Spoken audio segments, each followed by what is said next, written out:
In this video, I will show you how to install or download Instagram on laptop or PC. Open up Instagram.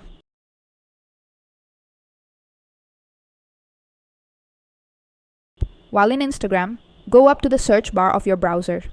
There should be this computer icon with a down arrow. Push on it. Press install. Instagram has been downloaded to our PC. Here's the Instagram app. Let's push on it and see if our Instagram account opens.